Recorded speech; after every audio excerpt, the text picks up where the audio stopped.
നമസ്കാരം. നമുക്ക് ഒരുമിച്ച് പോരാടാം പുലിയുടെ പടയും മനുഷ്യരുടെ പടയും തമ്മിൽ. ഹലോ ഹലോ, കേൾക്കുന്നുണ്ടോ?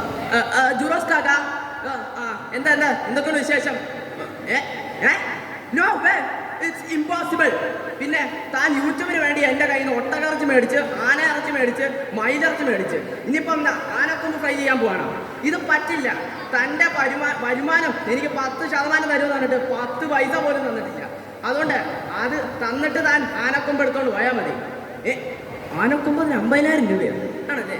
എന്നാ തന്നേക്കണം. ആനക്കൊമ്പ് ഞാൻ തന്നേക്കാം. എത്ര കിലോ വേണം? കിലോ 100 കിലോ മതിയല്ലേ? ഓക്കെ ഓക്കെ, എന്നാ ശരി ശരി. ഇവിടെ ഒരു പടം വരുന്നുണ്ട്, അപ്പം ഞാനാണെങ്കിൽ അതിൻ്റെ ബിസിയിലാണ്. ഞാനിത് അടുത്ത മാസം തന്നേക്കാം. ഓക്കെ ശരി ശരി, ബൈ ബൈ ബൈ ബൈ. ഈ മുത്തു ഇത് എന്തിയെ? പിന്നെ കുറെ നേരമായിട്ട് കാണുന്നില്ലല്ലോ. അണ്ണാ ഞാനാണെങ്കിൽ വന്നിട്ടുണ്ട് കേട്ടോ. എടാ, നീ ഇത്ര നേരം എവിടെയായിരുന്നു? നീ ആരാണ് ഇവിടെ വിട്ടേ? അണ്ണ എന്നെ അമ്പ് വിട്ടതാടാ അണ്ണ. ഞാനാണെങ്കിൽ സാധനങ്ങളെല്ലാം കൊണ്ടുവന്നിട്ടുണ്ട് കേട്ടോ. അമ്പ് വിടാ. നീ ആരാ? അർജുനനോ? എടാ, നീ എവിടുന്നാ വന്നതെന്ന് പറ. അണ്ണ അമ്പു എന്ന് പറഞ്ഞ ആളെ എന്നെ സ്കൂട്ടറിൽ കയറ്റി വിട്ടതാ അണ്ണ. അങ്ങനെയാണ് ഞാൻ ഇവിടെ വന്നത്. അമ്പു. ഇപ്പോഴത്തെ പിള്ളേരുടെ ന്യൂ ജനറേഷൻ പേര്. നീ പറഞ്ഞ സാധനങ്ങൾ കൊണ്ടുവന്നോ? മറ്റേ തോക്കിന്റെ വെടിമരുന്ന്, പിന്നെ മറ്റേ ബോംബിന്റെ നിർമ്മാണ സാധനങ്ങളൊക്കെ കൊണ്ടുവന്നോ? അണ്ണാ, തോക്കിനുള്ള മരുന്നെല്ലാം ഞാൻ കൊണ്ടുവന്നിട്ടുണ്ട്. അണ്ണ നോക്ക് നോക്ക് നോക്ക്. ഞാൻ നോക്കുന്നുണ്ട്. ഇതെന്നാടാ? Dolo 650, paracetamol, Asthalin syrup, Pankajakasthuri breathe easy, nasal drops. നീ എന്നെ ഫാർമസി മൊത്തം മേടിച്ചോണ്ട് വന്നേക്കുവാണോടാ? അല്ല അണ്ണ, അണ്ണനല്ല പറഞ്ഞത് മരുന്നെല്ലാം മേടിച്ചോണ്ട് വരാൻ. ഇത് അസ്താലിൻ സിറപ്പ്, തോക്കിന് കഫക്കെട്ടിൽ വരുമ്പോൾ മാറാൻ. ഇത് ഡോളോ 650, ദേഹനൊമ്പരോ തലവേദനയ്ക്ക് മാറാൻ. ഇത് പാരസിറ്റാമോള്, ചൂട് വരുമ്പോൾ തണുപ്പാക്കാൻ. പിന്നെ ഇത് പങ്കജകസ്തൂരി ബ്രീത്തീസി, തോക്കിൽ ഉണ്ട തുപ്പും തുപ്പൽ തെറിക്കാതിരിക്കാൻ. ഇത് നെയ്സൽ ഡ്രോപ്സ്, തോക്കിൽ തുളയിലിടുമ്പോൾ മൂക്കട തെറിക്കാതിരിക്കാൻ. ഇവനെ കൊണ്ട് തോറ്റ്. എന്നാ ബോംബിന്റെ സാധനങ്ങളൊന്നും കാണിക്കടാ. എന്നാ എണ്ണ ഇതെങ്കിലും നോക്ക്, ഇതെങ്കിലും ശരിയായിരിക്കും. ഇത് തന്നെയാണോ? പരിപ്പ് വട, ഉഴുന്ന് വട, ബോളി, ബജി. ബോംബിന്റെ സാധനങ്ങൾ മേടിക്കാൻ പറഞ്ഞാൽ പലഹാരക്കടയിൽ നിന്ന് മേടിച്ചോണ്ട് വന്നേക്കാം. അല്ല അണ്ണൻ തന്നെ ലിസ്റ്റ് തന്നെയാണ് ഞാൻ കൊടുത്തേക്കുന്നത്. അണ്ണൻ തന്നെ നോക്ക്. പരിപ്പ് വട, ഉഴുന്ന് വട, ബോളി, പഴംപൊരി എല്ലാം സൗജന്യമായി പലഹാരക്കടയിൽ ലഭിക്കും. Discount offer 10%. എടാ, ഇതിൻ്റെ പുറകിലുള്ള ബോംബിൻ്റെ സാധനങ്ങൾ ഞാൻ എഴുതി തന്നിട്ടുണ്ട്. അതായതാ മേടിക്കേണ്ട. ഫ്രണ്ടിലുള്ളത് നിങ്ങളാണ് മേടിച്ചേ. അണ്ണനല്ലേ പറഞ്ഞേ ഫ്രണ്ടിലുള്ളത് മാത്രം മേടിക്കാൻ പാടില്ല, പുറകിലുള്ളത് മേടിക്കാൻ പാടില്ലെന്ന്. ഞാൻ എടുത്തപ്പോൾ ഫ്രണ്ടിൽ ഈ പരിപ്പോടെ കണ്ടുള്ളൂ, പുറകിലുള്ളതൊന്നും കണ്ടില്ല. അതുകൊണ്ട് ഫ്രണ്ടിലുള്ളതെല്ലാം ഞാൻ മേടിച്ച്, അതല്ലേ മേടിച്ചേക്കുന്നത്. നമുക്ക് വേണമെങ്കിൽ തിന്നാം. ഇവനെ കൊണ്ട് ഇവൻ തന്നെയാണ് ഈ പുലിയുടെ ഓരോ പടയായിട്ട് വരുന്നത്. എടാ, ശരിക്കും എന്നാണ് ഈ പുലിയെ പടയായിട്ട് വരാൻ കാരണം? അതണ്ണ ഞാൻ ഒന്നും ചെയ്തില്ല അണ്ണ. ആ പുലിയുടെ ഭാര്യയില്ലേ ഷേർഖാൻ, ആ ഷേർഖാൻ്റെ ഭാര്യ ഒരു ദിവസം എന്നെ മെസ്സേജ് ഇട്ടിട്ട് ചക്കര മുറ്റ പഞ്ചാര എന്നൊക്കെ പറഞ്ഞ് ഭയങ്കര ഇത്. അത് കഴിഞ്ഞിട്ട് പിന്നെയാണ് ഈ കോഴി പന്നി തോത്തെന്നൊക്കെ പറഞ്ഞുകൊണ്ട്. അണ്ണനാണ് നോക്ക്. ഇതന്നെ ഇട്ടിങ്ങനെ പലചരക്ക് കടകൾ, ശർക്കര, പഞ്ചസാര, പുട്ടുപൊടി, മൈദാപ്പൊടി, ഗോതമ്പ്, ഉണക്കമാവ്, മത്സ്യമൃഗങ്ങൾ, പന്നി, പോത്ത്, ആട്, കോഴി, കരള്. നീ എന്നാ ഇട്ടേക്കുന്നത്? ലവിൻ്റെ വലിയ ചിഹ്നം. പിന്നെ എങ്ങനെ ചേർക്കാൻ പടയായിട്ട് വരാതിരിക്കും? അണ്ണാ, അത് ഞാൻ എന്നാ ചെയ്യാനായിട്ടാ? എന്തെങ്കിലും ആട്ടെ, ഇനി എന്നാ ചെയ്യാനാ? ഞാനില്ലേ വൈഫൈയുടെ പടകളെ ഒന്ന് വിളിക്കട്ടെ. ഈ ആവശ്യമുള്ള സമയത്ത് റേഞ്ചും ഇല്ലല്ലോ. ഈ വൈഫൈയുടെ പടങ്ങൾ എങ്ങനെ വിളിക്കാനാണ്? എടാ, നിന്റെ ഫോണിൽ റേഞ്ചിലുണ്ടെങ്കിൽ ഇല്ലേ ആ വൈഫൈനെ വിളിച്ചേ. അണ്ണാ ഇപ്പം വിളിക്കാം. സുമൃത്തി കൊച്ചേ, ചക്കരെ, പൊന്ന്, അണ്ണനെ നിന്നെ കാണാൻ വരുന്നുണ്ട് കേട്ടോ. നീ വേഗം പെട്ടിമേൻ ബാക്കി ഇങ്ങോട്ട് വന്നേ. വാ, ശരി ശരി ശരി ചേട്ടാ. അല്ല, നീ ആരെയാ വിളിച്ചോണ്ടിരുന്നേ? അത് അണ്ണനല്ല പറഞ്ഞേ വൈഫിനെ വിളിക്കണമെന്ന്. എടാ, വൈഫല്ല, വൈഫാ. World international forest association. എൻ്റെ പൊന്നടാ, നീ അവരെ വിളിക്ക്. അണ്ണാ, ഞാൻ ഇപ്പോൾ വിളിച്ചേക്കാവേ. അല്ലടാ, നിന്റെ നേരത്തെ ഭാര്യയുടെ പേര് രുക്മിണി എന്നല്ലേ? ഇപ്പോഴെങ്ങനെയാണ് സുമിത്രിയായി മാറിയത്? അതണ്ണ, എൻ്റെ ഭാര്യ രുക്മിണിയില്ലേ സുശീലിൻ്റെ കൂടെ ഇപ്പം ജയിലിലെ സഹവാസമാണ്. അതെങ്ങനെ പറ്റി? കപ്പ കൃഷി നടത്തിക്കൊണ്ടിരുന്ന അവളെങ്ങനെയാണാ ഈ ജയിലിൽ പോയത്?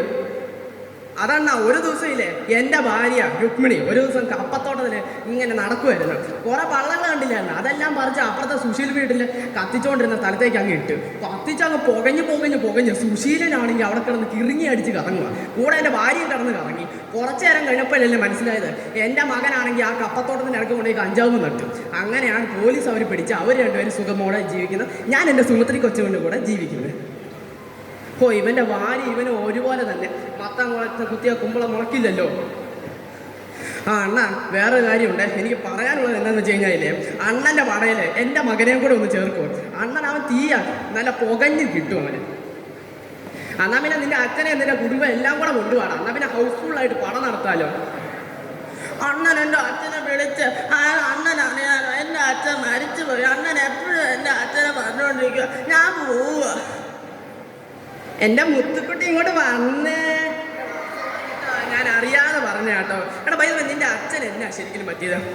അതണ്ണ ഞാൻ ഒരു ദിവസമില്ലേ പ്ലാവിൽ ചക്ക ഇടാൻ മേറി കയറി. അപ്പം എൻ്റെ അച്ഛൻ അവിടെ താഴെ ഉണ്ടായിരുന്നു. അപ്പോഴാണെങ്കിൽ എൻ്റെ അച്ഛൻ പറഞ്ഞു എടാ അവിടെ മൂത്ത ചക്കയുണ്ട്, അത് വെട്ടിക്കോളാൻ പറഞ്ഞു. ഞാനങ്ങ് വെട്ടി നേരെ താഴെ വീണു. നോക്കിയപ്പോഴാണെങ്കിലോ പ്ലാവിൻ്റെ താഴെ ജനക്കൂട്ടങ്ങൾ മൊത്തം നിൽക്കുന്നത്. എൻ്റെ പഴുത്ത ചക്ക എടുക്കല്ലേ എന്ന് പറഞ്ഞ് ഞാൻ താഴേക്ക് അങ്ങ് ഊർന്ന് വന്നു. നോക്കിയപ്പോഴാണ് ചക്ക എടുത്ത് മാറ്റിയപ്പോൾ എൻ്റെ അച്ഛൻ അവിടെ സ്റ്റിക്കറായിട്ട് കിടക്കുന്നുണ്ട്. അങ്ങനെ അമ്മ എന്നെ വീട്ടിൽ നിന്ന് ഔട്ടാക്കി. എൻ്റെ അച്ഛൻ സ്വർഗത്തിൽ ഇന്നുമായി. എടാ ഇതുപോലെ തന്നെയാണ് എൻ്റെ അച്ഛൻ മരിച്ചത്. പക്ഷെ ചക്ക വെട്ടിയത് ഞാനല്ല കേട്ടോ, എൻ്റെ അച്ഛനാണ്. എടാ അതെന്നാന്ന് വെച്ച് കഴിഞ്ഞാൽ ഒരു ദിവസം ഞാനിങ്ങനെ വിറക് വെട്ടിക്കൊണ്ടിരിക്കുമായിരുന്നു. അപ്പം ഞാൻ ഇങ്ങനെ കുറേ നേരം വിറക് വെട്ടിയിട്ടില്ലേ, വിറകങ്ങ് 2 കഷ്ണമാകുന്നില്ല. അങ്ങനെയാണ് ഇങ്ങനെ ആഞ്ഞങ്ങ് വലിച്ച് പെട്ടെന്ന് പുറകോട്ട് എന്തോ സാധനം ഉരുണ്ട് വീണ്. ഞാൻ ചക്കയായിരിക്കുന്ന ഞാൻ ആഞ്ഞ് വലിച്ച് ഒറ്റ വെട്ട് വിറക് 2 കഷ്ണമായി. എൻ്റെ അമ്മ കരഞ്ഞ് നിലപിടിച്ച് എൻ്റെ അടുത്തേക്ക് വന്നു. ഞാനോർത്ത് അതിൻ്റെ സന്തോഷത്തിൽ വരുന്നതായിരിക്കും എന്ന് വിചാരിച്ച് എൻ്റെ കരണക്കുറ്റി അടിച്ചു പൊട്ടിച്ച് കാലമാടാന്ന് പറഞ്ഞ് പുറകോട്ട് നോക്കി. അപ്പോഴല്ല മനസ്സിലായത് എൻ്റെ അച്ഛൻ്റെ തലയും ഉടനെ 2 പോയി. അതെങ്ങനെയാണെന്ന് വെച്ച് കഴിഞ്ഞാൽ കുറച്ച് ഫ്ലാഷ് ബാക്കിൽ പോയാലേ മനസ്സിലാവുള്ളൂ. കാരണം ഞാൻ ഈ കോടാലി അങ്ങ് മുറിക്കാനായിട്ട് വന്നപ്പോൾ മൂർച്ചയുള്ള ഭാഗം അപ്പുറത്തെ വശമാക്കി വെച്ചത്. അപ്പോൾ മൂർച്ചയില്ലാത്ത ഭാഗം വെച്ച് ഒറ്റ അടി അടിക്കാനായിട്ട് നോക്കിയിട്ടും വിറകങ്ങ് ഓടിയുന്നില്ല. മൂർച്ചയുള്ള ഭാഗം ഞാൻ പുറകോട്ട് വലിച്ചപ്പോൾ അച്ഛൻ്റെ തലയും വെട്ടി. അങ്ങ് അച്ഛൻ സുഖം മരണം. എൻ്റെ പൊന്നണ്ണ, ഇങ്ങനത്തെ ഒരു സൈക്കോയാണല്ലോ അണ്ണൻ. എടാ സൈക്കോ എന്ന് പറയുമ്പോൾ എൻ്റെ മുത്തശ്ശനാടാ. എടാ മുത്തശ്ശൻ ഒരു ദിവസം ഇല്ലേ പാല് ഇറങ്ങാനായിട്ട് കറക്കിക്കൊണ്ടിരിക്കുകയായിരുന്നു. അപ്പോൾ ഒരു ചൊറിയമ്പുഴ വന്ന് എൻ്റെ മുത്തശ്ശൻ്റെ കാലിക്ക് ഒറ്റക്കാടി. ആ മുത്തശ്ശൻ കിടന്ന് അവിടെ വരവരാന്ന് കിടന്ന് കറയിക്കൊണ്ടിരിക്കുകയായിരുന്നു. എന്നിട്ടാണ് ഈ മുത്തശ്ശന് ദേഷ്യം വന്നിട്ട് ആ ചൊറിയാമ്പുഴുവിനെ അങ്ങ് എടുത്തിട്ട് ചൊറിയൻ്റെ ഇല വെച്ചിട്ട് പതുക്കെ അങ്ങ് തമ്പി അങ്ങ് കൊടുത്ത്. അങ്ങനെ ചൊറിയാമ്പുഴാണ് അവിടെ വരുന്നുകൊണ്ടിരിക്കുകയായിരുന്നു. അങ്ങനെ കല്ലിക്കിടന്ന് ഇങ്ങനെ വരച്ചുകൊണ്ടിരുന്നപ്പോൾ എൻ്റെ മുത്തശ്ശനാണെങ്കിൽ അവിടുത്തെ വാഴ വെട്ടിക്കൊണ്ടിരുന്ന അരിവാളെടുത്ത് ആ പുഴു തേച്ചുകൊണ്ടിരിക്കുന്ന അവിടെ കൊണ്ട് വെച്ചു. നീ പറയണം കേൾക്കണം, ക്രിസ്മസിൽ പ്ലം കേക്ക് മുറിക്കുന്ന പോലെ 4 കഷ്ണമായി മാറി. അപ്പോൾ അണ്ണൻ്റെ അപ്പൂപ്പന് ഭയങ്കര സൈക്കോയാണല്ലേ. പിന്നെ അല്ല എടാ കോള് വരുന്നുണ്ട്. ജുറോസ്കാക്കയാ. ജുറോസ്കാക്ക ഞാൻ പറഞ്ഞില്ല അടുത്ത മാസം ആനക്കൊമ്പ് തരാം. എൻ്റെ പോഞ്ഞ് ജുറോസ്കാക്ക ഇങ്ങനെ വിളിച്ച് ശല്യപ്പെടുത്താതെ നമ്മൾ പ്ലാനിൻ്റെ കാര്യങ്ങൾ നടത്തിക്കൊണ്ടിരിക്കുക. അണ്ണ പിന്നെ വിളി പോ. അതിന് അണ്ണനെപ്പോഴാ ആനക്കൊമ്പ് വിട്ടിട്ടുള്ളത്? എൻ്റെ പൊന്നെടാ, ഞാൻ ആനക്കൊമ്പ് വിട്ടിട്ട കഥയാ, നീ അത് കേൾക്കണം. ഒരു ദിവസം ഞാൻ 11 ആനകളെ വെട്ടി വെച്ചിട്ട് 2 കൊമ്പ് അങ്ങ് വെട്ടി, എന്നിട്ട് തോളത്തങ്ങ് തൂക്കി അങ്ങ് നടന്നു വരുമ്പോഴാണ് അപ്രതീക്ഷിതമായൊരു സംഭവം നടന്നത്. എന്താണ് അത് പറ്റിയത്? എടാ അതെന്നാന്നറിയോ, ഞാൻ തോളത്തിങ്ങനെ തൂക്കി നടന്നപ്പോഴാണ് ഫ്രണ്ടിലാണ്ട് ആർമിയും പട്ടാളക്കാരും പോലീസും എല്ലാവരും വന്ന് നിൽക്കുന്നത്. അപ്പോൾ ഞാനാവെ അങ്ങ് പേടിച്ചു പോയി. അതെന്നാ ആനക്കൊമ്പ് തൂക്കിയതിൻ്റെ പട്ടാളക്കാരല്ല വരുന്നത്. എടാ അതെന്നാന്നറിയോ, ഞാൻ 11ാമത്തെ ആനയില്ലേ അതൊരു മനുഷ്യനായിരുന്നു. ഏതോ ഒരു സായിപ്പാണെങ്കിൽ നിക്കറിട്ടുകൊണ്ടാണ് ഈ പന്നിയെ വെടിയൊക്കെ അല്ലെങ്കിൽ ഉന്നം വെച്ചുകൊണ്ടിരിക്കുകയായിരുന്നു. കാലാണെങ്കിൽ നല്ല വെളുത്തിരിക്കുന്നു. ഞാനോർത്ത് ആനക്കൊമ്പാക്കി വെച്ചാൽ 2 കാലും ഒന്ന് വെട്ടി. ഞാനത് തൂക്കിക്കൊണ്ട് വന്നപ്പോൾ എടാ നീ ആ കാല് വെട്ടി എന്ന് പറഞ്ഞ് താത്താൻ പറഞ്ഞു. ഞാനത് താഴെ വെച്ച് നോക്കുമ്പോഴാണ് മനസ്സിലായത് പാല് പോലെ ഇരുന്ന ആനക്കൊമ്പ് ചെമ്പരത്തി പോലെ ചുമന്ന് നിൽക്കുമായിരുന്നു. അങ്ങനെ അണ്ണൻ ആനക്കൊമ്പ് എടുത്തോണ്ട് ഓടിപ്പോയോ? ആനക്കൊമ്പ് എടുത്തോണ്ട് ഓടാൻ പറ്റുമോ? എടാ പട്ടാളക്കാരൻ്റെ മൊത്തം കയ്യിൽ AK-47 കൂട്ടി വെച്ചാൽ തലയിൽ കയറുന്ന സാധനം. പിന്നെ എങ്ങനെ രക്ഷപ്പെടാൻ പറ്റും? ഞാനവിടെ നിന്ന് വെച്ചാൽ ഒറ്റ ഓട്ടത്തിൽ കാട്ടിലേക്ക് അങ്ങ് കയറി. ഈ അണ്ണൻ്റെ ഒക്കെ ഓരോ കാര്യം. അത് ഈ രാജു രാധയല്ല കാര്യം മെയിനായിട്ട്. ഇപ്പം രാജു രാധ എന്നാ ചെയ്യുക? എടാ ഒന്നുമില്ലടാ, അവരിപ്പോൾ സ്വർഗത്തിൻ്റെ അവിടെ കിടന്ന് ഇൻസ്റ്റാഗ്രാം കണ്ടോണ്ടിരിക്കുകയായിരിക്കും. അതെങ്ങനെ അണ്ണനെ അവരെ കൊന്നോ? എടാ കൊന്നതല്ലടാ, അതൊരു നിർത്താൻ പറ്റിയത്. എന്നാന്ന് വെച്ച് കഴിഞ്ഞാൽ ഞാനാണെങ്കിൽ ഒരു ദിവസം അവിടെ ചിക്കനും മട്ടനും പൊറോട്ടയൊക്കെ എടുത്ത് അങ്ങ് കഴിച്ചുകൊണ്ടിരിക്കുകയായിരുന്നു. അപ്പോൾ ജനാലെ കിടന്ന് മറ്റേ രാജു രാധയും വന്നു. അങ്ങനെ ഞാൻ അവിടെ പെട്ട് അവിടെ നോക്കിയപ്പോഴാണ് മനസ്സിലായി രാജു രാധയും അവിടെ ഒളിച്ചിരിക്കുന്നത്. ഞാൻ നേരെ വെടി വെച്ച് ഒറ്റ വെടി അവർ രണ്ടുപേരും തട്ടിപ്പോയി. അങ്ങനെ അണ്ണാ 5 മണി ആറ് ഇതാണ്ട് സമയം ആറ് കേട്ടോ. അപ്പം നമുക്ക് പോകണ്ടേ പടയെ വെടി വെക്കാം. ആണ്ടാ ചേർക്കാൻ വെടിവെക്ക് തോക്കെടുക്കുക. ആ ഉന്നം വെച്ച വിരൽ വെക്ക്. ഓക്കെ വെടി വെച്ചാൽ പോവാണ് 3, 2, 1. അപ്പം വെടിവെച്ച് തോന്നുന്നു. നന്ദി, നമസ്കാരം.